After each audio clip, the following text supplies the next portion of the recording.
민족문제연구소 팟캐스트 역발상. 역사를 발견하고 상상하라.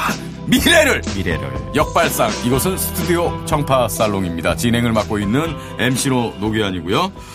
자, 지난주에 이어서 식민지 시대를 살았던 문화예술인 그들의 삶을 통해서 식민지의 풍경도 알아보고 또 그 시대를 살았던 사람들의 고민, 뭐 이런 것도 또 한번 우리가 함께 생각해보는 그런 시간으로 진행을 하고 있습니다.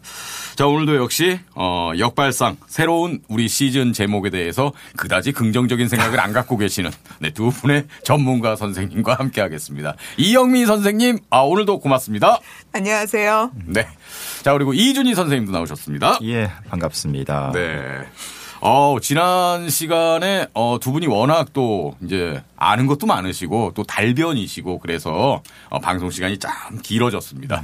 오늘은 좀 퇴근도 해야 되고 그러니까 좀 타이트하게 들으시는 분들도 힘들고 우리가 흔히 이제 엑기스라 그러지만 원액 그 정수 요것만 딱 뽑아서 이렇게 주입식으로 해주시면 더 재밌지 않을까 그런 생각을 하고요. 자, 오늘은 어떤 사람에 대해서 우리가 얘기를 해볼까요? 만약에 좀 이런 거 점치는 거 좋아하는 분들이라면은 1회가 남인수였으니까 2회는 이난영. 그렇죠. 그렇게 갈릴 수가 있어요. 그렇죠. 아닙니까? 그것도 맞는 얘기인데. 가수로 가면 이난영으로 가야죠. 예, 가야죠. 남자였으니까 여자 쪽으로도 그렇죠. 가야죠. 예. 양성평등의 시대 아닙니까? 물론 뭐 여성 가족부는 없어지겠지만. 근데 이거를 또 조금 각도를 바꿔서. 네. 그러니까 남성이 나왔으니까 다루었으니까 이제 여성으로 간다고 될 수도 있는데. 네. 가수가 나왔으니까 그럼 이제 작가로 이렇게 갈 수도 있거든요. 작곡가. 예, 고민을 하다가 이제 작가를 선택을 했습니다. 식민지 시대를 대표하는 그런 대중음악 작곡가 누가 있을까요? 딱 한 명 꼽아라 그러면 그러면 박시춘. 그렇죠. 원탑은 박시춘. 예. 네. 그래서 이제 오늘 이야기 주제가 박시춘이긴 한데요. 박시춘. 네, 근데 뭐 박시춘 말고도 뭐 김혜성이니 손목인이니 이재헌이 뭐 걸출한 작곡가들은 많죠. 그렇죠. 4명 꼽아라 그러면 그렇게 꼽혀야죠. 예, 보통. 예. F4. 네. F4는 4명. 네. 박시춘. 손목인. 사실 손목인이 먼저 히트를 한 거니까. 손목인, 박시춘. 김혜송, 이재호. 그렇게.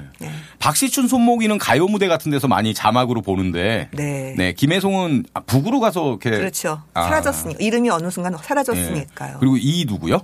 이재호. 이재호는 제가 잘 모르겠는데. 번지 없는 주말. 번지 없는 나그네 주말. 서름. 나그네 서름. 단장의 미아리 고개. 단장의 미아리 고개. 산장의 여인. 산장의 여인. 그리고 지난주에 들으셨던 산요와도 이재호 작곡이에요. 그럼 클래식 전공한. 그렇죠. 근데 손목이도 클래식 전공을 했으니까. 그렇습니까? 네. 박시춘은 클래식 전공자는 아니죠? 아니에요. 그게 좀 독특해서. 거긴 딴따라예요. 전문 용어로 이제 DDR이라고 하죠. 딴따라. 딴따라. 근데 정말 이제 하나씩 풀어볼 텐데 박시춘이라는 인물은 어찌 보면 좀 재미가 없을 수도 있어요. 왜요? 이분이 뭐 특별하게 세상을 떠들썩하게 만든 그런 스캔들이 있거나 하지는 않았고요. 몇 년 전에 떠들썩했던 것 같은데요. 그 밀양 출신이잖아요. 그건 이제 본인의 그 직접 관여된. 밀양에서 뭐 이제 박시춘 기념관 만든다고. 후인들이. 그래서 시민단체에서 이렇게 반대도 하고. 그래서 기사를 많이 봤습니다. 근데 본인의 삶은 뭐 그렇게 뭐 좀 두드러진 뭐 화려한 이야기거리 이런 것들은 그렇게 많지 않아요. 특히 남인수에 비하면은. 그 얘기를 뒤집으면 순탄하게 호의호식했다 이렇게 볼 수 있겠네요. 맞아요. 그런 측면도 있죠. 그러니까 일단 스타 작곡가로 올라서고 난 다음부터는 쭉 잘 나가셨어요. 끝까지 잘 나가셨어요. 완전 부럽네요. 그러니까 말년의 모습을 아마 기억하시는 분들이 꽤 있을 텐데요. 가요 무대 같은 데도 출연을 했으니까. 50년대 지금 50대 말 정도 연세 되신 분들은 박시춘 선생이 이렇게 가운데 가르마를 타시거든요. 얼굴 길고 가운데 가르마를 딱 타고 앉아 계시는 그 장수 만세 이런 데까지도 나와서 심사위원 같은 거로 쫙 앉아 계시는 박시춘의 얼굴을 기억하시는 분들이 좀 있을 거예요. 그러니까 그럴 정도로 정말 만년까지 방송계나 이런 데서 이렇게 어른으로 모셔서 뭔가를 할 정도였으니까. 30년대, 40년대, 50년대, 60년대 한국 대중음악을 그야말로 관통하는 인물입니다. 일단 좀 간략한 프로필 정도를 소개해 주시면 어떨까요? 박시춘의 프로필. 1913년. 13년생. 예, 밀양 아까도 말씀 나왔는데 밀양에서 태어났고 아주 어렸을 때는 잘 살았대요. 집안이 어렵지 않았는데 아버지가 그놈의 또 뭐 약값으로 뭐 하여튼 이런 스토리. 그래서 결국은 학교도 제대로 못 다녔답니다. 이분은 학력이 없어요. 학력이 별로 없어요. 무학이에요, 이른바? 뭐 그건 아닐 텐데 내놓을 만한 학력이 별로 없어요. 그러니까 초등학교 입학은 한 것 같은데 졸업을 안 했대요. 그러면 졸업도 안 하고 뭐 했느냐. 뭐 동네 양아치로 살았느냐. 그건 아니고 굉장히 어린 나이부터 그야말로 딴따라의 길을 걸은 겁니다. 어떻게 그렇게 할 수 있죠? 옛날에는 그럴 수 있죠. 쇼단들이 있으니까. 따라다니는 거죠. 그래서 공연단 따라다니는 그러니까 돈도 못 벌어요. 그냥 매개만 주고 재원만 주면은. 그러면 집을 나왔다는 얘기인가요? 예, 가출했죠. 그래서 따라다니면서 뭐 북도 치고 나발도 불고 또 이 예전에 표현대로 하자면 순업대라고. 순업대. 그러니까 순업이 순회 공연을 순업이라고 해요. 순업. 그러니까 이 무성영화 필름 뭐 몇 개 챙겨가지고 그야말로 전국 팔도광산을 돌아다니면서 그러니까 틀어주고 이렇게 돈 이렇게 받고 그런데 따라다닌 거죠. 근데 무성 영화를 하려면 지금은 영화 그럼 필름만 있으면 되잖아요. 소리까지 다 나오니까. 무성 영화는 공연단이거든요. 변사가 있어야죠. 변사 있어야 되고 노래 부르는 사람이 있어야 돼요. 노래도 그렇게 거기서 직접 라이브로 부르는 거예요? 주제곡을 어떻게 했겠습니까? 변사가 안 불렀습니까? 아니에요. 그건 좀. 변사는 못 불러. 그럼 연주도 라이브로 이렇게 하고. 당신 다 라이브였어요. 그러니까 거의 공연이에요. 무성 영화는. 그런 데를 따라다니면서 비록 학력은 별로 없지만은 음악적인 뭐 감각이랄까 이런 것들을 이제 조금씩 쌓아가기 시작을 한 거죠. 천재네요, 거의. 그리고 이분은 그렇게 조금 이제 어느 정도 이력이 쌓인 뒤에 뭐 중국 만주도 가고 또 일본에서도 좀 활동을 했다 그러고 그러다가 이제 가요 대중가요 작가로 좀 모습을 드러낸 게 1935년쯤입니다. 그러니까 전문적인 어떤 정규 음악 교육을 받은 적이 없잖아요. 그렇죠. 근데 어떻게 작곡을 했을까요? 악기를 이제 배워서 그걸로 이렇게. 그렇죠. 근데 그런 분들이 많아요. 그래도 진짜 재능이 있으니까 이렇게. 물론 아무나 되는 건 아니죠. 그렇죠. 여하튼 이 박시춘은 그 30년대 중반에 작곡가로 데뷔한 이후에 그야말로 곡을 히트를 쏟아내요. 데뷔와 동시에요? 동시는 아니지만은. 몇 년에 필요해요. 그래서 아까 지난주에 들으셨던 애수의 소야곡이 어떻게 보면 두 사람을 스타로 만든 거예요. 38년 곡 애수의 소야곡. 남인수가 스타가 됐고 그걸로 박시춘이 스타가 됐어요. 그렇죠. 그렇군요. 굉장히 중요한 곡이죠. 그래서.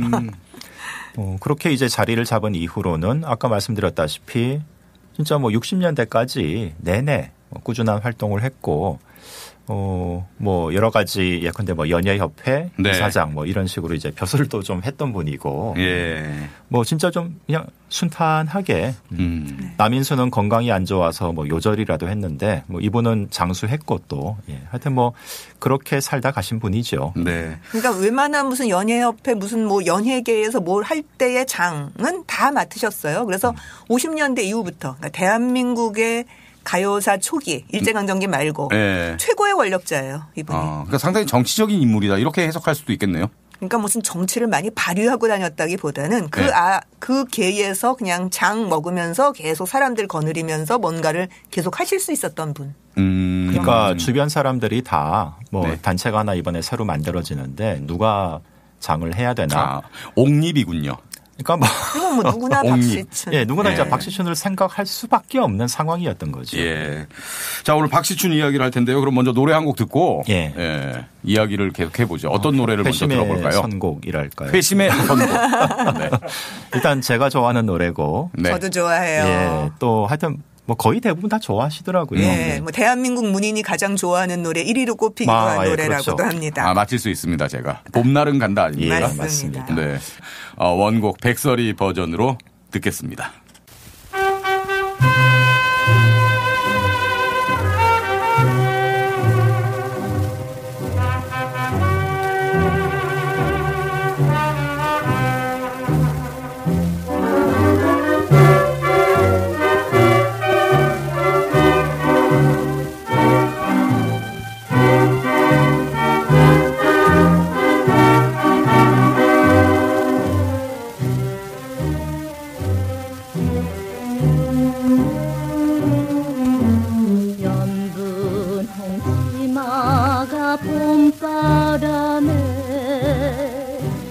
난리더라. 오늘도 꼬름 씹어가며 산채비 넘나드는 성황단길에 꽃이 피면 같이 웃고 꽃이 지면 같이 울듯 알뜰한 그 맹세에 봄날은 간다.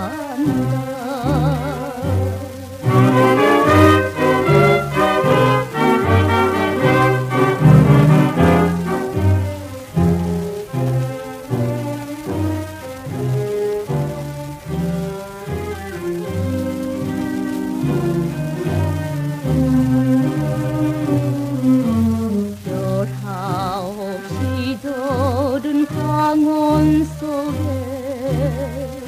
슬퍼지더라.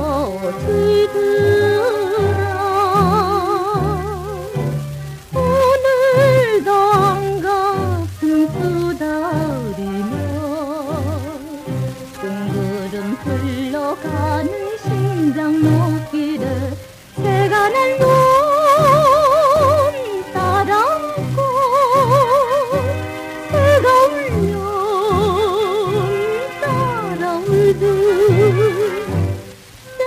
별끝인 그 노래에 봄날은 간다.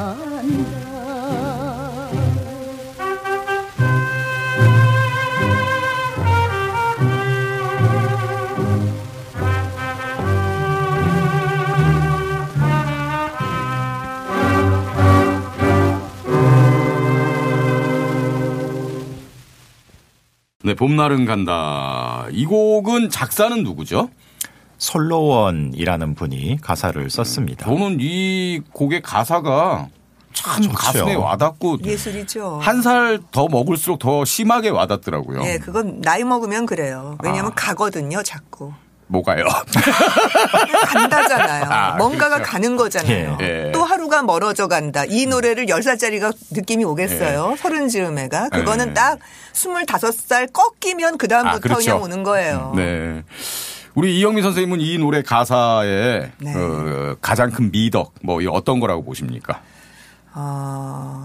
아슬아한 어떤 옛 추억 같은 것을 들춰내는 것 같은 느낌. 네. 그러니까 저는 이 노래를 들을 때 이미지가 네. 정말 그 연분홍 치마가 봄바람에 휘날리는 뽀얀 봄먼지 아지랭이 낀 것 같은 네. 파스텔로 쫙 발라놓은 것 같은 그런 색채감 같은 거 있잖아요. 네. 선명함은 좀 안 맞아요. 그렇죠. 아슬아함. 네.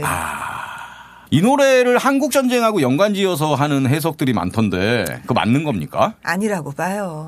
네. 근데 그러니까 시기적으로 좀 붙어 있긴 한데. 네, 54년 곡인가요? 예.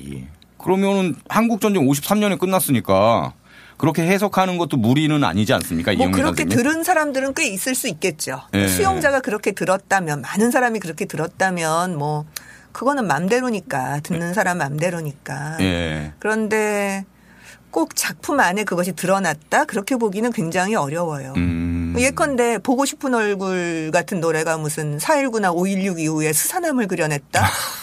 뭐 말이 안 되지는 않죠. 그렇죠. 저는 뭐 그렇게 들었다고 한다면 민혜경의 뭔가가 보고 싶은 얼굴을 말씀하시는 줄 알아요. 아니요. 현미의 내 보고 사랑은 싶은 어디쯤에 있나. 허황한 거리에 이런 느낌 있잖아요. 현미의 보고 싶은 얼굴이란 눈을 노래가 감고 걸어도 눈을 뜨고 걸어도 보이는 것은 초라한 모습 보고 싶은 얼굴. 근데 그거를 4.19와 5.16 이후에 그 스산한 거리의 느낌이다. 그렇게 얘기하면 뭐 아니라고 할 수도 없지만 그 작품에 그게 들어있는 건 전혀 아니죠. 그래서 그거는 그냥 수용자 마음대로 그렇게 들을 수는 있는 것이다. 해석의 자유는 있는 것이다. 그러나 작품 안에 그것이 드러났다고 보기는 어렵다라는 거죠. 그렇군요. 아우, 깔끔한 정리 감사드립니다. 예. 제2의 자판기 등장하셨습니까? 그렇습니다. 네. 자판기가 두 분 참 대단하신 것 같아요. 예. 자, 그러면 이제 봄날은 간다 얘기는 이쯤 하고요. 박시춘 얘기로 넘어가죠. 예. 1935년쯤 데뷔해서 뭐 대략 짧게 잡아도 30년, 네. 길게 잡으면 뭐 조금 더일 수도 있는데 이게 말처럼 정말 쉽지는 않거든요. 예. 30년을 꾸준히 히트곡을 계속 낸다. 네. 어쨌든 대단합니다. 네. 역시 이렇게 좀 트로트를 많이 만든 작가죠?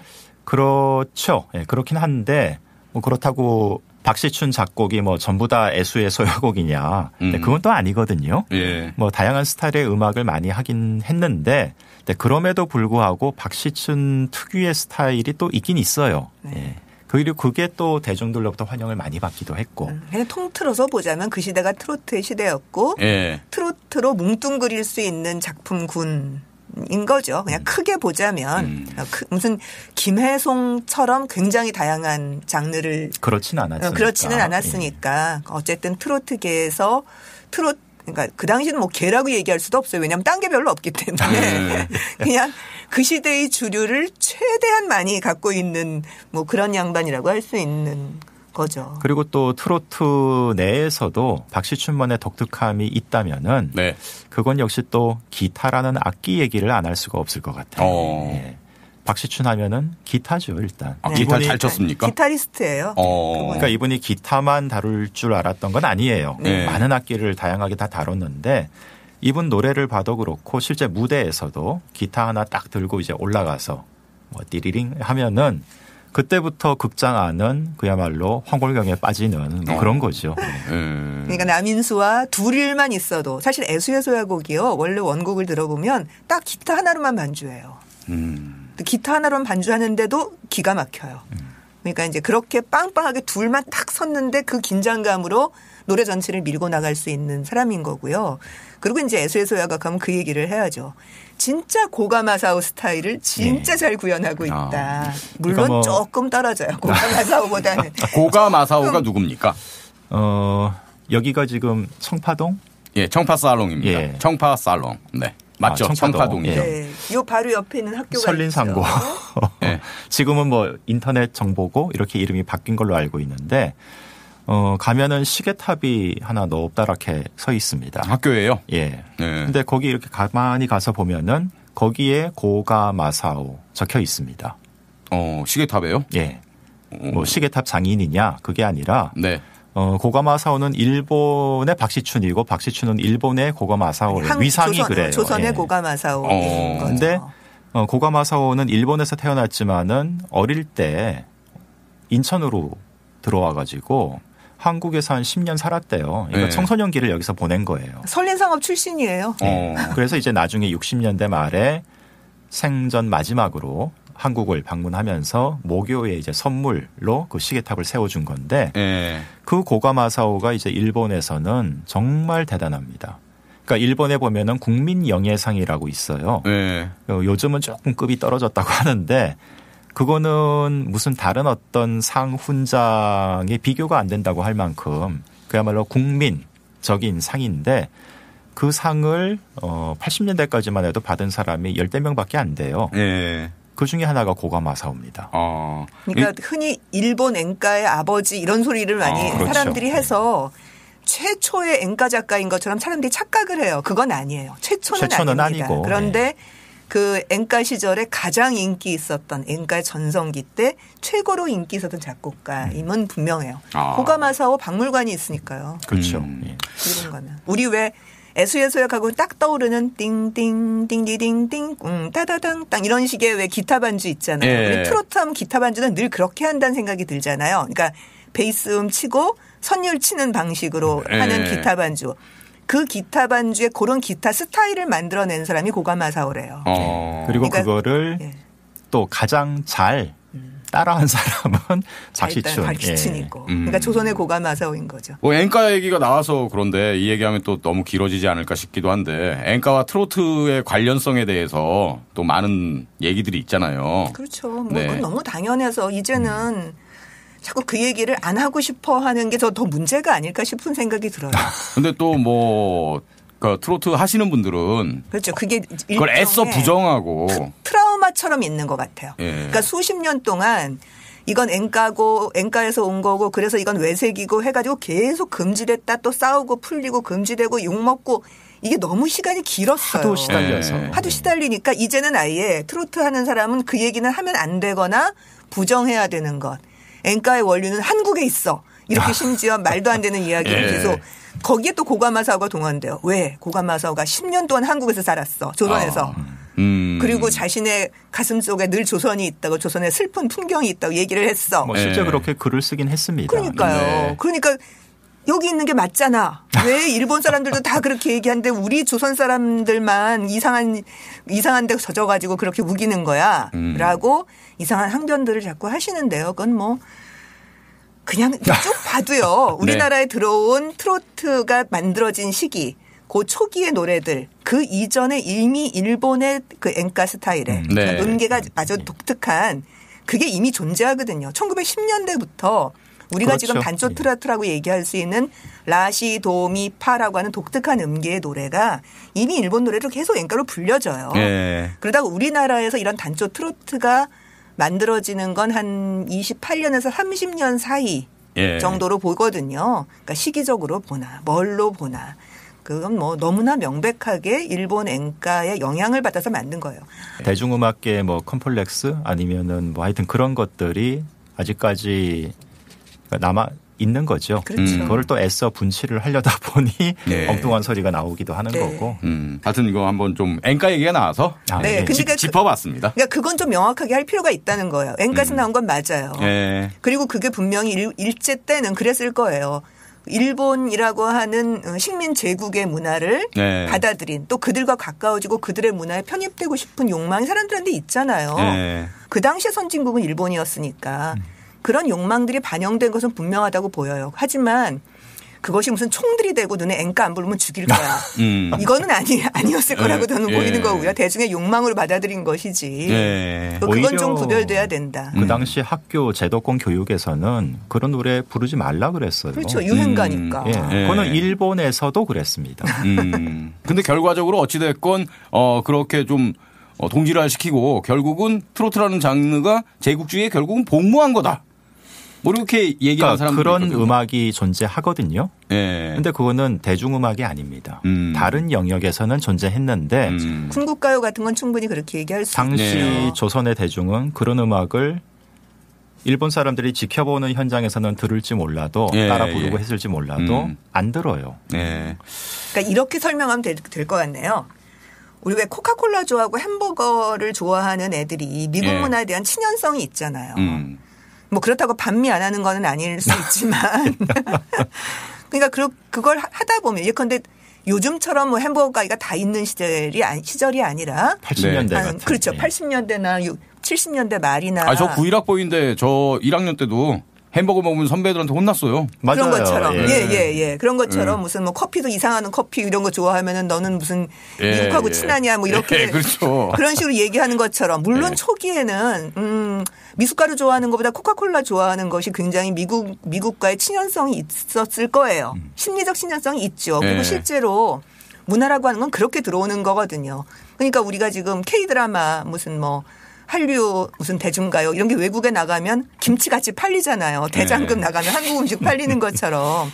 그러니까 그렇게 해서 문화가 뒤섞이고 또 정치 경제적인 영향을 강하게 미치는 나라의 것이 그렇게 들어오면서 한국의 대중들의 반일적인 의식을 희석시켰을 가능성은 전 충분히 있다고 생각해요. 그 정도인 거지. 해방 후에 어느 광복 이후에 한 10년 동안 예컨대 우리는 일제 때 받아들였던 이런 친일 잔재를 문화적으로 청산합시다. 그리고 안 부르는 운동을 민간에서 벌여서 있긴 있었죠. 아, 그랬어요? 있긴 있었어요. 아니 만약에 그랬다면 그래서 어느 순간에 없어졌다면 그건 좀 바람직할 수 있겠죠. 근데 우리는 정치 경제적으로도 친일 청산을 못했는데 무슨 대중문화 친일 청산을 했겠어요.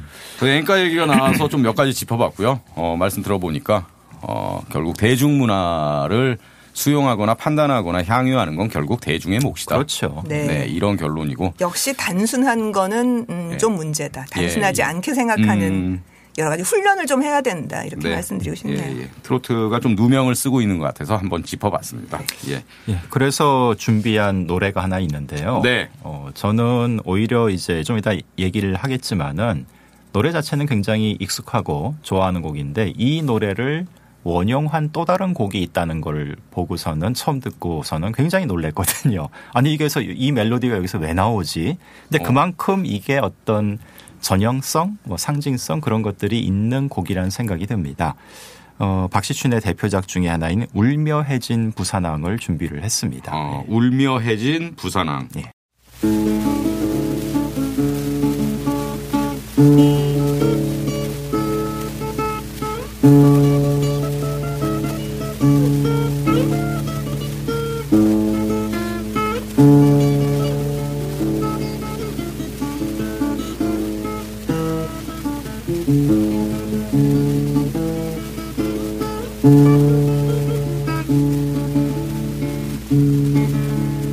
울며 해진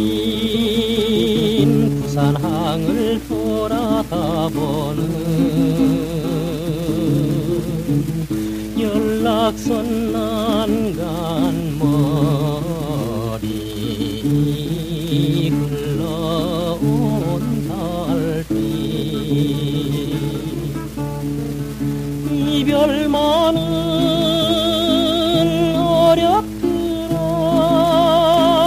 이별 많은 슬프더라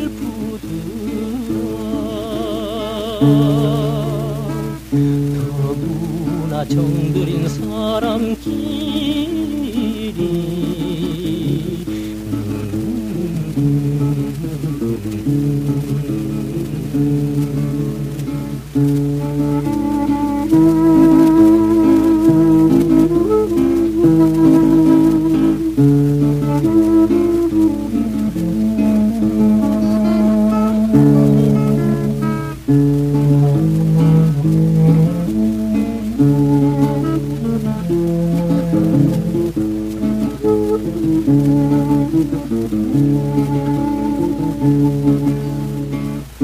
달빛 아랜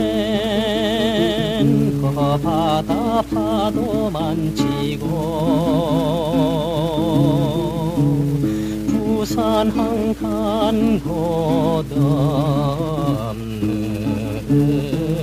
검은 수평선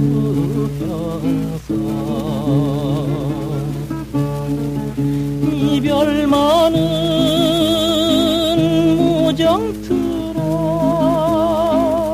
이별 많은 야속들아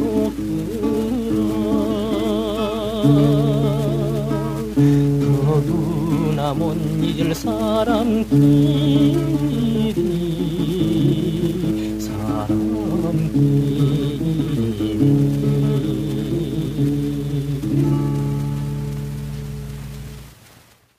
울며 해진 부산항 남인수의 노래였고요. 네, 박시춘 작곡입니다. 네, 이 노래가 아까 어디 뭐 원용이 됐다고요? 예, 그 정태춘 씨 노래 중에 네. 그 정태춘 좋아하시는 분들이면 벌써 딱 떠올리셨을 거예요. 저 완전 좋아하는데요. 안 떠오르나요? 나 살던 고향이란 노래. 육만행이란 맞아요. 이 노래요? 예, 그 처음 시작할 때 디디디디리라 그거 맞네요. 예. 지금 나온 바로 그거잖아요. 그럼 그러니까 정태춘 선생이 이거 샘플링한 거네요? 그렇죠. 일종의 알면서 땡겼었다고 보는 게 맞을 것 같아요. 알면서 썼을까요? 아니 알지 아니면 몰랐을 수도 있어요. 왜냐하면 너무 유명하니까. 그러니까 애수의 소야곡처럼 그냥 애수의 소야곡 앞부분 같은 거 너무 유명하잖아요. 예. 그런 것처럼 그냥 갖다 썼을. 그러니까 트로트 스타일의 연주법, 그러면 디디디디라라 궁자자장장 이게 그냥 나오는 것처럼 그냥 누구나 할 수 있는 클리셰 같은 거라고 생각해서. 갖다 썼을 수도 있어요. 그럼 샘플링이 아니네요, 그러면? 울며 해진 부산항임을 인지는 못했을 수는 있지만은 들은 풍월이 그렇죠. 그런 거는 충분히 알고 있었다는 거죠.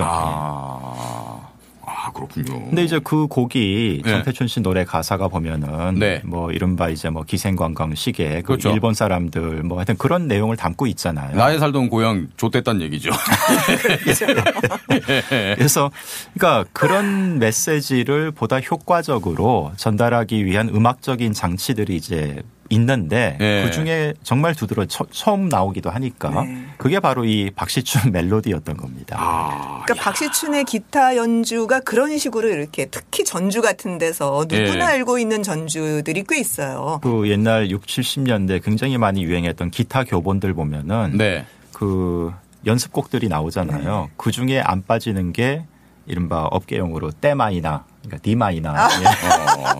때마이나 곡은 거의 무조건 애수의 소야곡인데 하여튼 뭐 그보다는 조금 덜 유명하긴 합니다만은 울며 해진 부산항 방금 들으신 노래도 뭐 이 노래도 인기가 대단했죠. 예. 그거보다 조금 앞으로 가면은 기타를 배운 사람들은 누구나 쳐야 되는 곡이 고가마사와의 술은 눈물인가 한숨이랄까요. 그렇죠. 사케와 나미다가 다음에 이기가. 네. 그거는 1950년대, 60년대까지도 클래식 기타를 배운다 그러면 그 곡부터 배우는 거였어요. 그 이후에는 이제 기타 배운다 그러면 일단은 이정선의 기타 교본이죠. 그렇죠. 일단은 제일 먼저 배우는 곡이 이루어질 수 없는 사랑이죠. 코드 4개 가지고 하는 거. 근데 그건 왜 다르냐 하면 코드를 잡는 거기 때문에 화성을 치고 멜로디는 자기가 부르는 거예요. 그렇죠. 그렇죠. 예, 그게 아니고 여기는 클래식 기타 스타일로 반주하고 이렇게 멜로디를 같이 치는 방식이잖아요. 그렇게 되면은 고가마사오에서 이 지금 박시춘으로 내려오는 그 기타를 악보를 보고서 치는 방식인 거죠. 예. 그게 원류는 고가마사오다. 그렇죠. 고가마사오에서 조선에서는 박시춘 이렇게 되는 겁니다. 그래서 박시춘이 한국의 고가마사오. 네. 그런 얘기를 좀 들었죠. 네. 특히 이런 구슬픈 선율을 잘 뽑아내는 게 있는 것 같아요. 대중적으로 구슬픈 선율. 그래서 이 박시춘의 작품들 때문에 제가 또 그 설린상고 시절 같은 10대 중후반 밤잠을 못 자고 대갯닛을 눈물로 적시 눈물을 펑펑 흘렸습니까?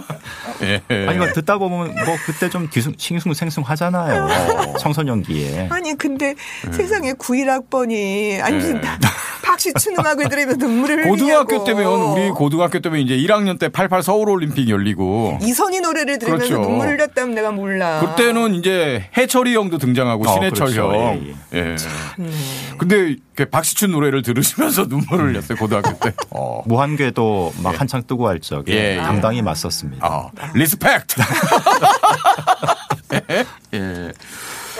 그럼 박시춘이 영화와도 뭐 영화 작업도 많이 했습니까? 예, 아까 그 순업반 말씀드렸는데 굉장히 어린 시절부터 영화 관련 그런 계통에 뛰어들었고요. 그러니까 일제 강점기 때부터. 그렇죠.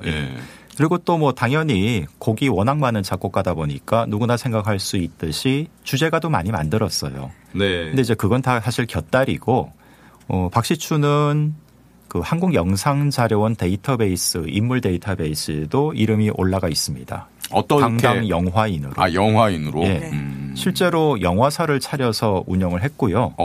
감독도 했습니다. 연출도 했습니다. 진짜요? 심지어 출연도 했습니다. 배우도 역할을 했어요. 주인공으로요? 조연이죠. 거기서 기타 치는 장면을 볼 수 있는데 어머 저렇게 기타 쳤구나 이런 게 이렇게 느껴지는 전혀 트로트 스타일 아니에요. 또 거기서는. 완전 재즈 스타일로 기타를 쳐요. 근데 제가 보기엔 그거는 일종의 핸드싱크 아닐까요? 전문 용어 나왔네요. 핸드싱크. 그러니까 다른 사람이 쳤다 이거죠. 근데 거기서 바이올린도 하잖아요. 근데 그것도 조금 청춘장곡선에서. 뭐가 좀 안 맞는 느낌이. 아니 그때는 물론 뭐 후시녹음인가 그럴 수는 있는데 어쨌든 그런 것 이런저런 악기들을 다 구사할 수 있는 종류의 진짜 타고난 딴따라기가 있는 그야말로 권번 집안의 자손인 것 같아 보이는 집안이 권번을 하셨답니다. 권번이라면 기생학교잖아요. 기생조합. 그러니까 조합입니까? 뭐 지금 서류상으로 확인된 건 아닌데 아버지가 이제 예명을 뭐 박남포라고 썼다. 그리고 밀양에서 권번을 운영을 하고 뭐 좀 당대 그 동네에서는 당대 최고의 풍류객이었다. 뭐 이런 얘기를 본인 그 회고담에도 적어놨거든요. 근데 이제 다른 사람 기록으로는 아직 확인을 못했는데, 근데 뭐 충분히 그럴 수는 있죠. 맞아요. 근데 어쨌든 이렇게 영화사도 차리고 연출도 하고 또 이렇게 한 시절을 꽤 진짜 의미 있는 영화인으로 보냈는데 영화 음악도 만들었겠네요. 예, 많이 했죠. 근데 결정적으로 접은 계기가 있었대요. 영화를 접은 계기가. 이마수가 때렸군요. 그럼 기미가 오히려 그 임화수가 연예계의 절대 권력을 내려놓게 된 계기는 뭡니까? 혁명이죠. 그렇죠. 4.19 혁명. 4.19 혁명 때문에 박시춘도 망했답니다. 그래요? 그게 근데 꼭 그것만은 아닐 거예요. 근데 이제 하는 얘기가 실제로 개봉 시점을 보니까 뭐 거의 붙어 있긴 하더라고요. 60년 4월 달에 장미의 곡이라는 야심찬 음악 영화를 하나 제작해서 개봉을 했는데 그때 막 이승만 하야한다 그러고 막 난리 났을 때거든요. 그러니까 아무도 안 보는 거예요. 그렇죠. 그래서 망했대요. 그렇죠. 시류를 잘 읽던 사람들도 꼭 그런 듯 하나씩 삐끗하는 순간이 있죠. 87년 6월 항쟁 때도 누가 극장 갔겠습니까? 그러니까요. 그럼 여기서 박시춘이 만든 영화 음악 한 곡 들을까요? 예. 뭐 주제가는 흔히 들을 수 있으니까 음반화되지 않은 그런 곡을 좀 골라봤습니다. 네. 이것도 천만다행인 게 완전히 사라진 작품인 줄 알았는데 몇 해 전에 이 박시춘이 음악을 맡은 약간 정말 뮤지컬 영화 같은 오부자라는 작품이 발굴이 됐어요. 그리고 여기 이제 이 영화를 실제로 들어보니까 음반화되지 않은 삽입곡들이 굉장히 많더라고요. 그 중에 하나를 오늘 따왔는데 그러다 보니까 제목은 없습니다. 아, 제목이 없어요? 왜냐하면 음반으로 안 나왔으니까. 그냥 오부자 삽입곡이죠. 근데 참 재밌어요. 일단 한번 들어보시죠. 네.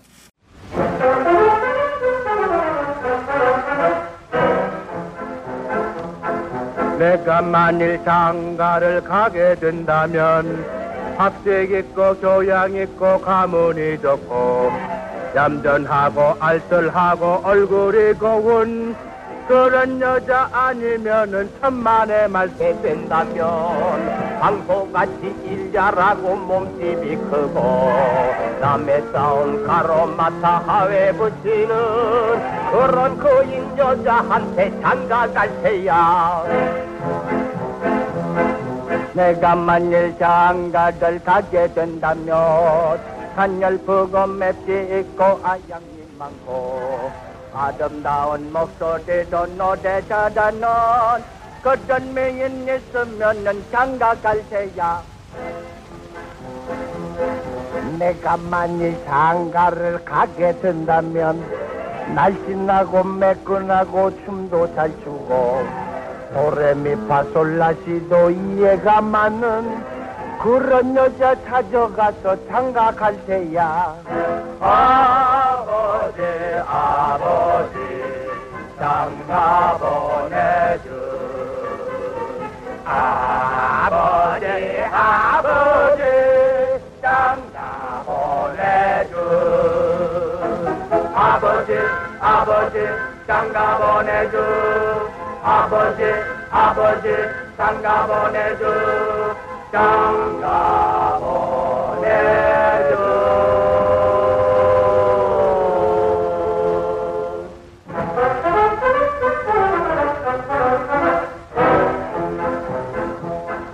내가 만일 며느리 보게 된다면 행주초마 두르고서 살림 잘하고 부모님께 존경하고 아들 딸 낳는 마음 고운 며느리를 데려올 테야. 네, 영화 오부자 삽입곡인데, 이 오부자가 뮤지컬 같네요. 대사를 다 이렇게 노래로 하네요. 아, 다는 아니고요. 근데 음악 비중이 굉장히 높은 건 사실입니다. 예. 자, 그럼 지금부터는 좀 박시춘이 이제 식민지 시대부터 활동을 했기 때문에 그 시대 상황에 따라서 또 어떤 작품들을 만들었는지 그걸 한번 좀, 보겠습니다. 네. 뭐 피해갈 수 없는 이야기죠. 일단 일제강점기 때는 이제 군국가요 문제가 가장 크니까 근데 뭐 당대 최고의 작곡가였으니까 당연히 군국가요도 많이 만들었겠죠? 제일 많이 만들었죠. 아. 예. 대표적인 친일 작곡가죠. 그렇게 보자면. 아, 근데 저 갑자기 이제 일제강점기 때 친일을 한 음악인 원탑을 뽑으라면 현재명이다. 네, 이런 얘기를 제가 들었거든요. 그렇죠. 예. 현재명은 군국가요를 안 만들었습니까? 만들었죠. 그럼 현재명이 만든 군국가요와 박시춘이 만든 군국가요가 약간 좀 스타일이 다른가요? 아, 근데 그게 조금 약간 유행가식? 그러니까 절대 비교가 조금 어려울 수도 있는 게 현재명이 그 당시에 그러니까 그거는 이제 좀 표현을 달리 하는 게 낫지 않을까라고 저는 생각을 하는데 어쨌든 뭐 본질적으로 같은 노래긴 하지만은 근데 현재명이나 뭐 홍남파나 이런 사람들 작품이 있거든요. 알려져 있는 것들이 있는데 녹음은 된 적이 없어요. 그러니까 악보로만 존재하는 거예요. 아. 그래서 물론 악보로 재현을 할 수는 있겠지만은 좀 한계가 있죠. 그 음원이 발견될 수도 있지 않을까요? 근데 음반화는 안 됐을 수 있어요. 그런 분들이 그러니까 경성방송국에서 이렇게 뭐 이렇게 라이브로 그런 연주는 많이 했겠지만은 하여튼 없어요. 네. 하여간 그 현재명보다도 박시춘이 군국가요를 더 많이 만들었다. 대신 현재명은 벼슬을 받았지 않습니까? 예. 그러니까 뭐 대가라고 할 수는 없겠지만은 예, 현재명이 가장 원탑이라고 얘기가 나오는 여러 가지 이유가 있겠는데 작품이 많은 건 아니에요. 그렇게 많지는 않아요. 아주 많지는 않은데 하지만 당시 이른바 뭐 조선음악협회라든가 네. 각종 단체 뭐 이런 데서 어김없이 현재명의 이름을 발견할 수 있거든요. 그러면 조선음악협회에 박시춘은 이름이 있느냐? 네. 있을까요? 없을까요? 클래식 종류가 아니니까 빼지 않았을까요? 그게 맞습니다. 당시 대중가요는 음악으로 인정을 못 받았어요. 좀 천대하고 그랬으니까. 그럼 마찬가지로 지금도 무슨 음악협회 이런 데는 안 들어가 있잖아요.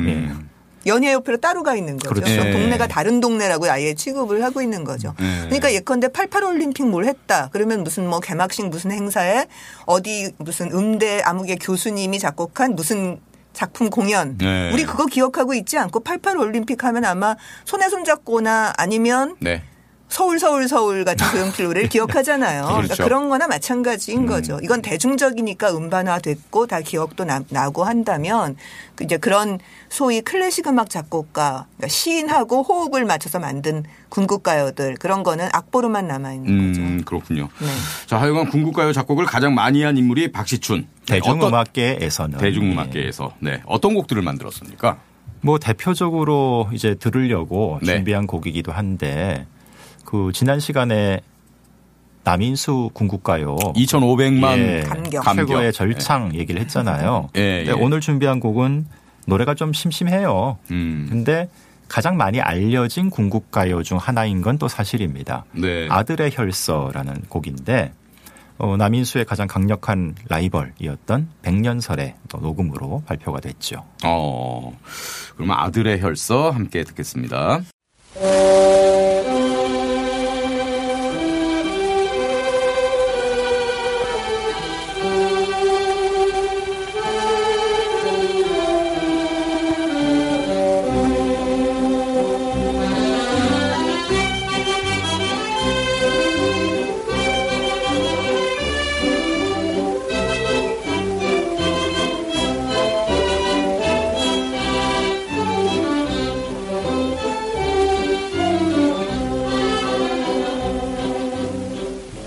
어머님 전에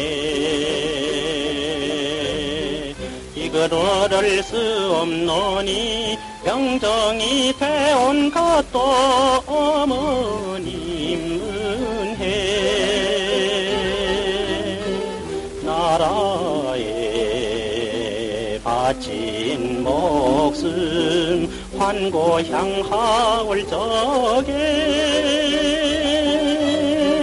쏟아지는 적탄 날에 죽어서 가오리다.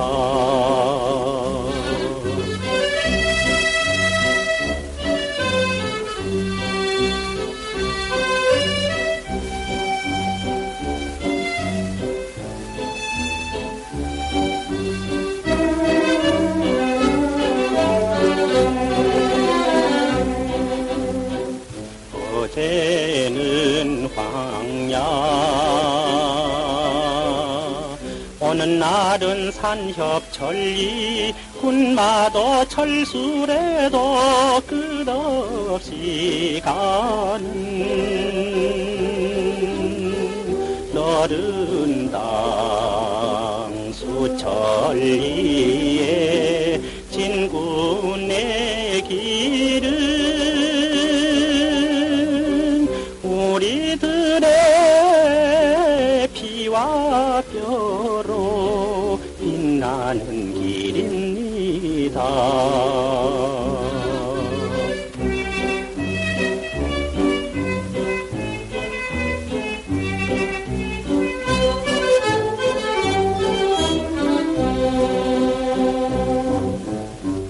어머님 전에 무슨 말을 못하리까 이 아들 보내시고 19월심에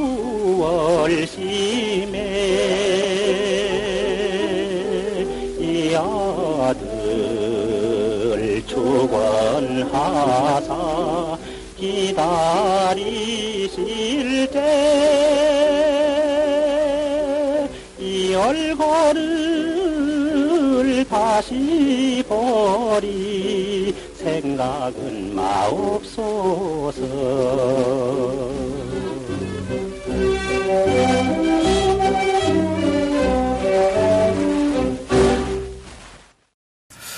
아들의 혈서, 네. 궁극가요 작곡을 많이 했기 때문에 역시 친일인 명사전에 등재가 됐죠. 네, 박시춘의 이름이 올라가 있고요. 작곡가 중에서는 박시춘만 올라가 있나요? 친일인 명사전에? 아니죠. 뭐 손목인, 김혜송, 이봉용 다 올라갔는데 네.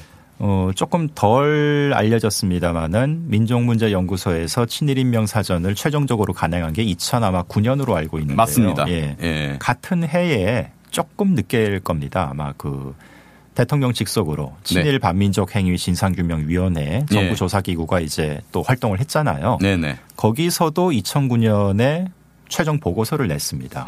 그때 그래서 뭐 홍남파가 들어가네 마네 뭐 말이 많고 막 그러던 시절인데 네. 그 보고서에는 박시춘만 들어갔어요. 아, 그래요? 작곡가로서는. 예, 작곡가로는. 그러니까 그 보고서에는 일단 가수는 다 빠졌고요. 가수에게 책임을 묻기는 좀 그렇지 않느냐 뭐 그런 논리였겠죠. 네. 그래서 대중음악계에서는 최종적으로 3명만 일단은 가장 많은 궁극가요 가사를 쓴 조명암. 그리고 작곡가로서는 가장 곡이 많은 박시춘. 네. 그리고 이 두 사람을 말하자면 한데 모아서 묶어서 PD 역할을 한 이철 이렇게 3명만 거기 포함이 됐죠. 오케 레코드사의 이철 사장. 아 그렇군요. 예. 근데 하여튼 다른 작곡가들이 빠졌는데 박시춘만 들어간 이유는 뭐 딴 건 없는 것 같고요. 네. 제일 많아서. 예. 또 이런 궁극가요를 그럼 썼다고 해서 진짜 현재명처럼 뭐 벼슬을 받거나 돈을 받거나 했느냐? 돈 받지 않았을까요? 아닙니다. 왜냐하면은 이 사람들은 일종의 직장인이에요. 전속. 오케 레코드 전속 작가, 전속 가수로 활동을 하던 물론 전속금은 많이 받았죠. 근데 그건 궁극가요의 대가는 아니거든요. 그래서 보면은 궁극가요를 통해서 진짜 어떤 뭐 금전적인 또는 비금전적이지만은 뭐 회장 이런 벼슬을 받고 이런 것들은 아직 확인된 사례가 없어요. 근데 말이죠. 대가도 없이 궁극가요를 만들었다. 그러면 죄질이 더 안 좋은 거 아닙니까? 진짜 뭐 보기에 따라서 마음에서 우러나서 아무 대가도 필요 없어. 대동아 공영권을 위해서 내가 만들 거야. 그래서 아무 대가 없이 이렇게 갖다 바치면 죄질이 훨씬 안 좋은 거죠. 안 그렇습니까? 그래서 좀 아쉬운 게 뭐 지금 부질없는 얘기긴 한데 그러니까 살아생전에 이런 분들이 뭐 좀 어떤 형태든 간에 자기 변명이든 뭐 사과든 뭐 하여튼 어떤 형태로든 그 당시 얘기를 조금 해놨으면 좋았을 텐데라는 생각이 드는 그럼 박시춘이 언제 세상을 떠났죠? 이분이 1996년에. 그럼 떠나기 전까지 아예 이런 방구 언급 자체가 없었나요? 그렇죠. 아무 얘기를 안 했어요. 아무 얘기를 안 했죠. 그러니까 오랫동안 가요계에서는 그 친일 관련 어쨌든 얘기 나오는 걸 거기엔 얘기를 안 해요. 그러니까 어떤 친일 가요가 있는지도 몰라요. 그래서 심지어 어느 정도까지냐 하면요. 80년대 초반 중반까지 가요 무대에서 친일 가요인 복지말리가 그냥 아무렇지도 않게 불렸어요. 복지말리가 어떤 노래죠? 달실은 마차다 해실. 저도 알죠. 그러니까 그 노래 사실 친일 가요거든요. 그게 만주 진출, 그러니까 진출이란 표현은 일본 표현이고요. 만주 침략을 얘기한 거죠. 만주로 가자 이런 거죠. 개척이민 주제인데. 새 세상이 저기 있다 이렇게 하는 노래예요. 그러니까 분명히 친일적인 노래인데 그냥 가요 무대에서 아무렇지도 않게 우리가 이 세대까지도 다 알고 있을 정도로 불렀고 심지어 광복군 뭐 독립군가 집회까지 고구려의 기상을 노래한 애국적인 노래다라고 실려 있기도 하고. 2절 가사가 백마를 달리던 고구려 쌈터다. 그 가사가 있거든요. 그 복지말리요? 원래 있거든요. 근데 그런 논리도 다 그 당시에 일제의 논리였어요. 근데 그래서 이게 굉장히 애국적인 노래다, 항일적인 노래다 이렇게 뭔가 붙여가지고 또 심지어 독립군가 집회까지도 들어가 있고요. 뭐 무슨 뭐 YMCA나 하여튼 그런 종류의 사회 단체들에서 하여튼 옛날 노래들이나 뭐 우리가 부를 만한 좋은 대중가요 이렇게 해서 쭉 나오는데 간간히 껴있기도 했었어요. 그러니까 얼마나 우리가 대중가요 혹은 노래, 대중예술의 정치성에 대해서 무심하게 살았나라는 생각을 하게 하는 거예요. 그렇기 때문에 우리 이영미 선생님, 이준희 선생님 두 분의 저 존재가 진짜 더 보석처럼 빛나지 않나 싶습니다. 근데 아니, 그냥 뭐 꼭 이렇게까지는 아니더라도 하여튼 나중에 이런 연구들이 이루어져서요. 네. 80년대 말 90년대 되면서 사고들이 좀 많아요. 이런 사고들이. 예컨대 중앙청 건물, 중앙청 건물을 해체했잖아요. 역사 바로 세우기. 그렇죠. 네. 해체할 때 이제 그 기념적인 이벤트 하나가 네. 마지막으로 크레인으로 그 맨 꼭대기 부분을 탁 띄어내는 돔 띄어내는 장면이 있어요. 예. 그거 할 때 이제 군악대들이 나와서 노래를 딱 연주하잖아요. 그 장면에서. 뭘 연주했는데요?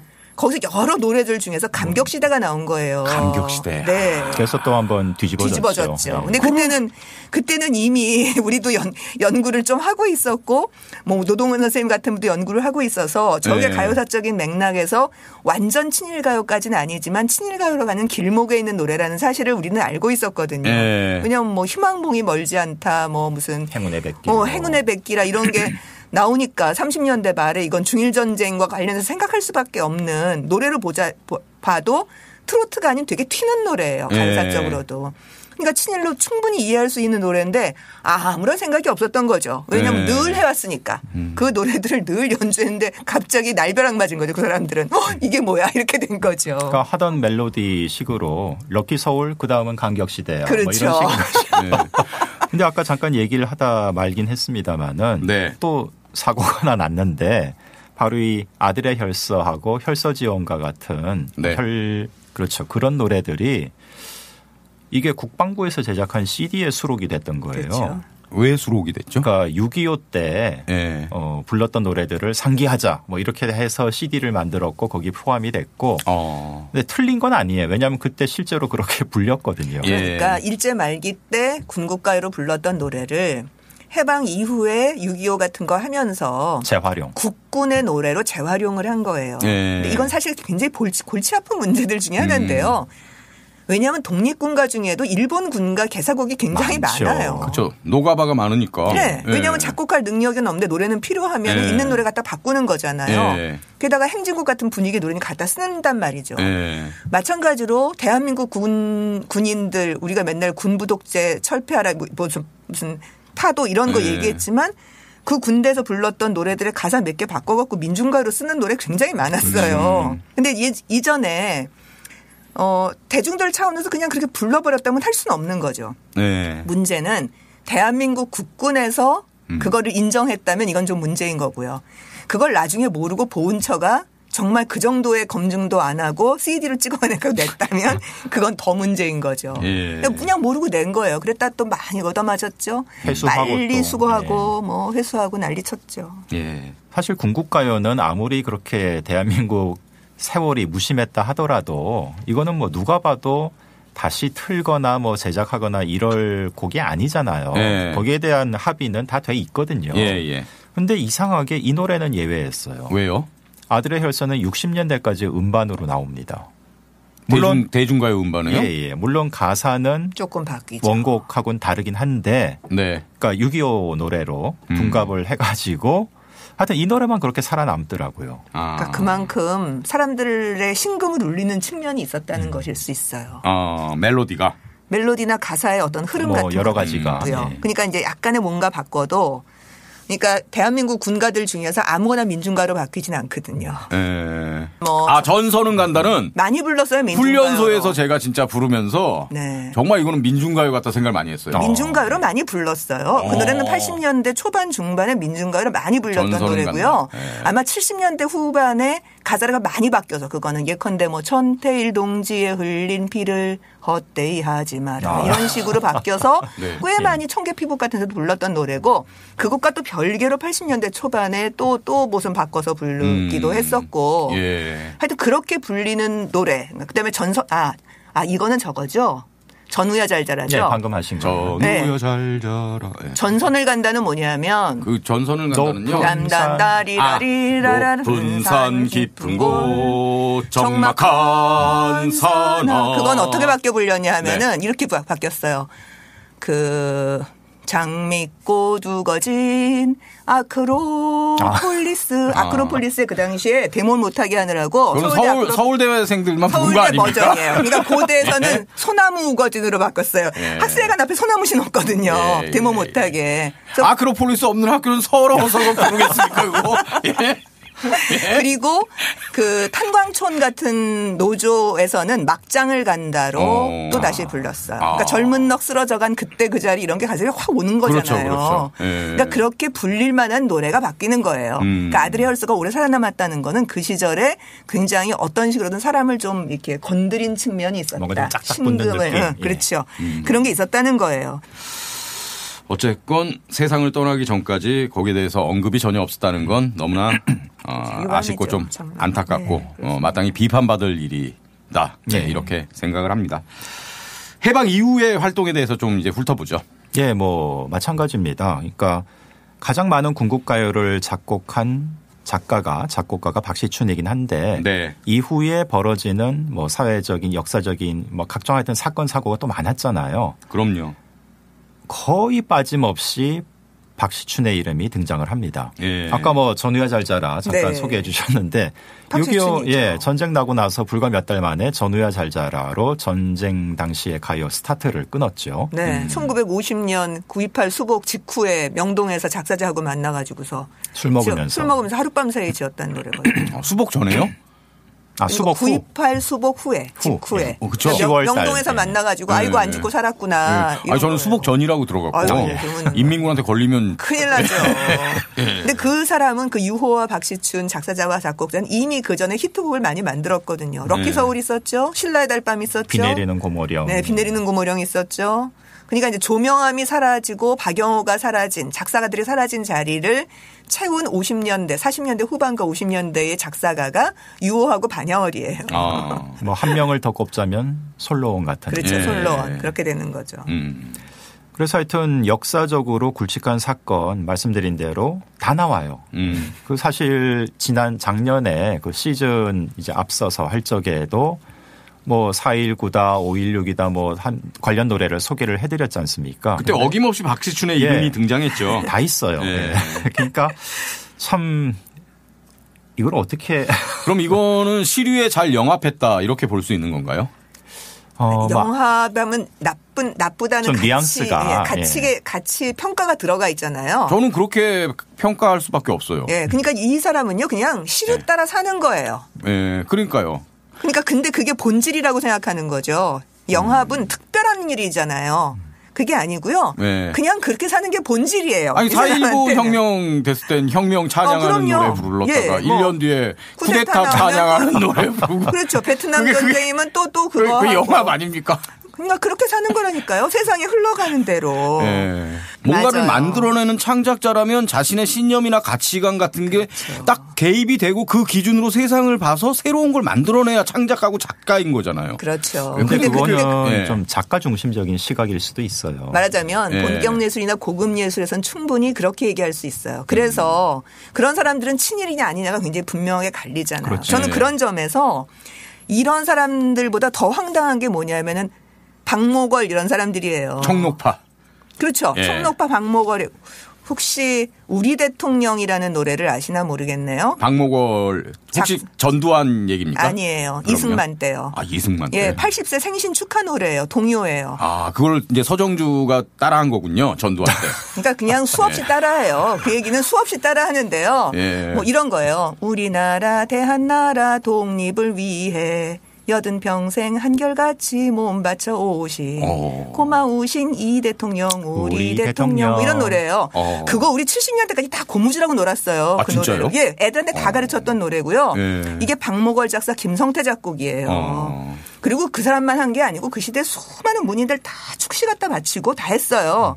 근데 바로 이 커플이 이 박목월이 나중에 몇 년 지나고 안 와서 박정희 정권 들어서면 또 대통령 창가 만들어요. 옛날 그 대한뉴스 단골로 등장하는 지금 각하께서 입장하고 계십니다. 우리 대통령 하는 노래 있죠. 딱 이렇게 대통령이 이게 올라갈 때 단상에 올라갈 때 쫙 나오는 굉장히 익숙한 노래예요. 그게 대통령 창가인데 그게 박정권 초기 때 만들어지거든요. 같은 사람이 또 해요. 그럼 도대체 이건 뭐야? 이렇게. 근데 그걸 대가로 그 사람은 가장 편하게 최고의 문인 대우를 받으면서 그냥 사신 거죠. 근데 그런 사람들은 지금 말씀하신 것처럼 정말 문인이라면 이래야 되는 거 아니야? 라는데 딱 부합하는 사람이라면 아까 얘기했던 대중예술인들은 제가 지난주 말씀드렸던 것처럼 그냥 세상이 원하면 대중이 원하면 기술자적으로 복무한다의 태도에 훨씬 더 가까운 사람이에요. 그러니까 그게 뭐 얼마나 차이가 나랴 효용으로 봤을 때 이 세상의 기능으로 봤을 때라고 생각할 수 있을지 몰라도 하는 사람의 태도로는 조금은 달랐을 거라고 저는 좀 생각을 다르죠. 합니다. 그리고 예. 또 그 당대 세상에서 약간 뭐 박목월 또는 뭐 조명암 바라보는 시각 자체, 개념 자체가 완전히 다르기 때문에. 그렇죠. 하나는 예. 딴따라고 예. 하나는 지식인이고 뭔가 발언을 하는 지식인이고. 예. 예. 하여튼 뭐 좀 무거운 얘기가 잠깐 흘렀는데 근데 뭐 당연히 해야 될 얘기고 네, 또 맞습니다. 알아야 될 내용들이죠. 네, 네. 네. 그래서 이런 어떤 시대상을 박시춘 어떤 작가 개인의 어떤 뭐 의지와 뭐 이런 것들과는 무관계하다고 봐야겠지만 이 곡도 어쨌든 시대상을 너무나도 잘 표현한 노래들이 꽤 많거든요. 근데 그 중에서 특히 이제 60년대 이후로는 사실 별 히트작이 없고 약간 작가로서 힘이 좀 딸리는 시절에 접어든 것 같고 이분의 어떤 작곡가 박시춘의 전성기 하면은 6.25 때인 것 같아요. 맞아요. 그때가 참 그 전후한 시기. 네네. 그때가 50년대 전. 그렇죠. 예. 절창이 정말 많은데 그 중에 하나 뭐 유명한 곡입니다. 네. 굿세어라 금수나 함께 들어볼 곡으로 또 준비했습니다.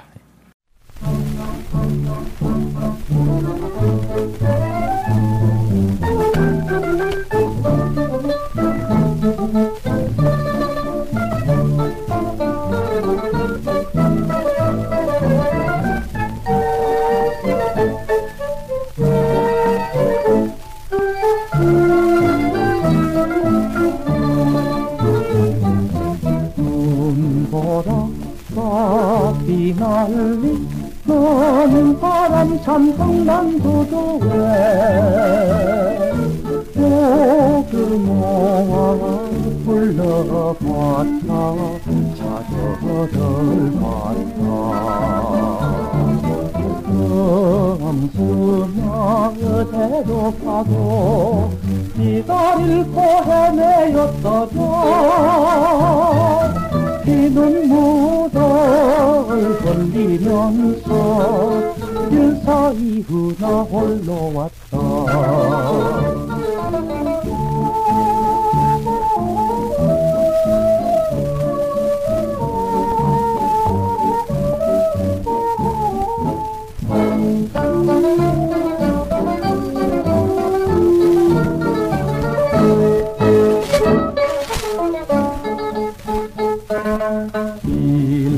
지쳐은 난 못이지다만 무엇을 하라 이내 몸은 국제시장 장사치기라 금수나 보고 싶거나 모향pon도 그리워진대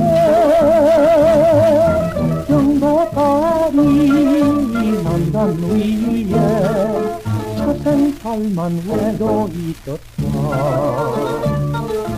절에 장마 모진서 전 바꿔서 차라를 간걸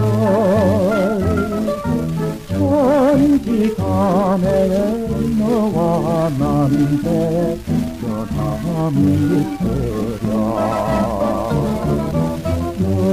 금수나 굿세여다고 국승통일 그날이 되면 손을 잡고 울어보자 끈싸한 꽃춤도 추어보자.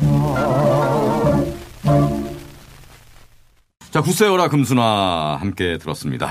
자, 역사를 발견하고 상상하라 미래를 역발상. 오늘은 박시춘 작곡가 이야기를 하고 있습니다. 두 분하고 얘기하면 얘기가 너무 재밌기 때문에 시간 가는 줄 모르겠어요. 근데 또 벌써 시간이 많이 지났기 때문에 방송을 좀 마무리해야 될 그런 시점입니다. 언제 퇴근합니까 도대체? 몸은 반응이 오고 있어요. 목이 잠기고 있잖아요. 아하. 예. 근데 이 굿세라 금수나를 비롯해서 네. 박시춘의 아까 말씀드린 50년 그 전쟁기를 전후한 시기의 노래들은 저는 그런 생각이 들었어요. 그러니까 만약 정말 신이 있다면은 네. 이건 진짜 신이 이 당시 박시춘한테 그냥 퍼준 거다. 진짜 그런 느낌이 들 만큼 맞아. 곡이 하나하나 다 주옥 같은 거예요. 그 정도로 높은 평가를. 예. 아니 그러니까 시류를 잘 탄다는 게 그냥 말이 쉽지. 예. 대중들이 갖고 있는 어떤 느낌, 생각, 감각 이런 걸 그냥 휙 하고 빨아들일 때 가능한 거잖아요. 그리고 그렇죠. 그게 몸으로 나왔을 때 예. 그걸 한 거거든요. 그러니까 이런 식의 뭐 굿세라 전승, 뭐 봄날은 간다 이런 노래들이 전우야 잘자라 이런 게 막 쏟아지는 시기니까요. 근데 아까도 말씀드렸다시피 60년대에 접어들게 되면은 네. 박시춘의 시대도 이제는 좀 간다. 예. 그런 느낌이 또 확실히 이제 보입니다. 늙으셨어.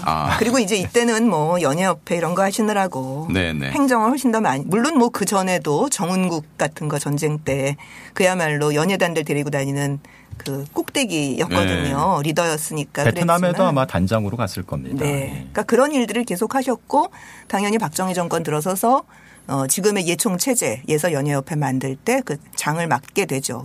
그 중심에 서게 되는 거고요. 그러니까 그런 일 많이 하시고 또 무엇보다도 가요계가 바뀌니까요. 그렇죠. 네, 그래서 이제 더 이상 박시춘 스타일이 안 맞게 되는 거죠. 박춘석 스타일이 이제 맞게 되는 거고. 60년대 후반으로 가면. 그러니까 박시춘이란 작가도 의식은 했던 것 같아요. 그러니까 더 이상 내 스타일이 이렇게 큰 히트를 낼 수는 없는 세상이 됐구나.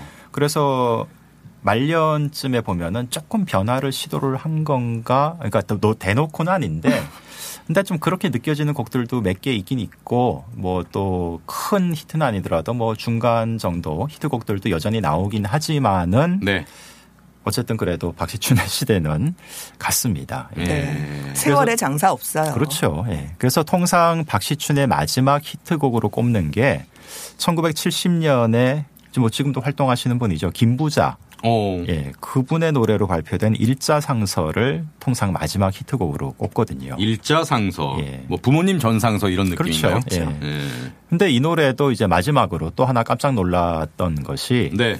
1942년인가에 발표된 남인수 박시춘 콤비의 남쪽의 달밤이라는 노래가 또 있어요. 이건 군국가요입니다. 예. 근데 뒤늦게 발굴이 됐죠. 그래서 처음 들었는데 뭐가 좀 개운치가 않은 거예요. 어서 들은 것 같아요. 예. 그래서 그 자리에서는 몰랐는데 한참 이제 보다 보니까 이거다. 그러니까 이제 마지막 곡으로 들을 일자상서가 알고 보니 남쪽의 달밤 재활용 곡이었던 겁니다. 자기 표절인가요? 그런 거죠. 자기 그러니까 표절이죠. 한 3분의 2 지점까지는 멜로디가 사실상 똑같고요. 엔딩 부분은 좀 바꾸긴 했는데 그러니까 그 정도면은 기시감이 들 수밖에 없는 거죠. 본인이 알았을까? 근데 엔딩 부분만 바꿨다면 그 알고 엔딩 부분만 바꾼 거 아닙니까? 저는 알았을 거는 같아요. 그런가요? 박시춘 본인 말고 다른 사람이 알아차릴 수도 있는 거죠. 물론 그렇죠. 근데 아무도 그 당시엔 그런 얘기하는 사람 없고요. 일종의 뭐 제가 그 시절을 제대로 안 살아봐서 그냥 추정이긴 한데. 마치 사신 것 같습니다. 예. 일종의 그런 의식을 약간 사치? 이렇게 생각했을 수도 있을 것 같아요. 연예계에서는. 예. 뭐 연예인이 그런 것까지 뭐 그런 느낌. 예. 자, 그러면 오늘 방송은 일자상서, 통상 마지막 히트곡으로 꼽히는 1970년작 일자상서를 들으면서 마무리를 하겠습니다. 저는 오늘 두 분 얘기 들으면서 뭐 두 분 말씀에 공감하는 부분 거의 뭐 대부분 공감합니다만 어쨌건 앞으로의 잘 살아야 돼. 앞으로의 그 대중 예술인들은 박시춘을 좀 반면 교사로 삼을 필요가 있다. 네, 그래서 이런 거 방송하는 거 아니에요? 맞습니다. 이런 시대는 다 지났고요. 이런 아픈 과거가 정말 이건 그 창작자 취급을 제대로 못 받는 거잖아요. 작가 취급을 못 받는 세상이 지나갔음을 한편으로는 고맙게 여기고 그래서 책임감도 느껴야 되고 그렇다고 생각합니다. 네. 자, 그러면 일자상서 들으면서 마무리하겠습니다. 두 분 오늘 고맙습니다. 고맙습니다. 감사합니다.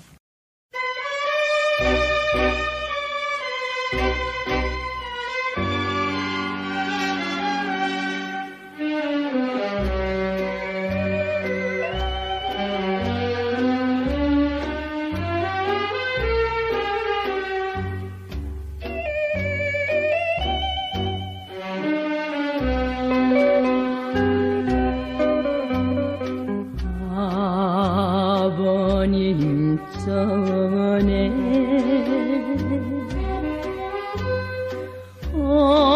어머님 전에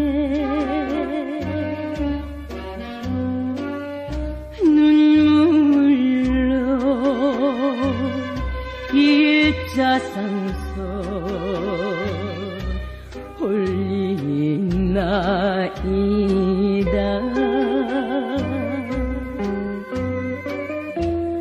타양객지 식장살이 불효한 딸 자식에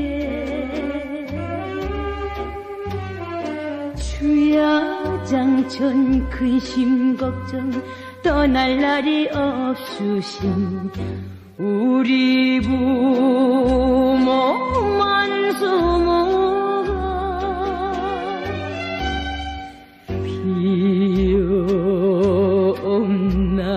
비옵나이다.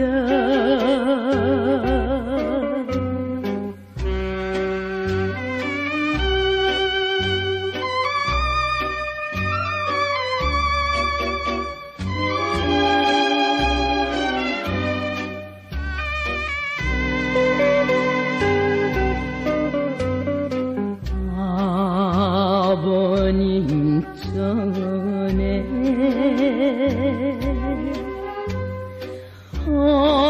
어머님 전에 밤새운 마고자를 붙이옵니다. 해가 배도 못 가배온 제 많은 딸 자식에 마음인들 편하리까 목이 매는 이 사연 부모님의 용서만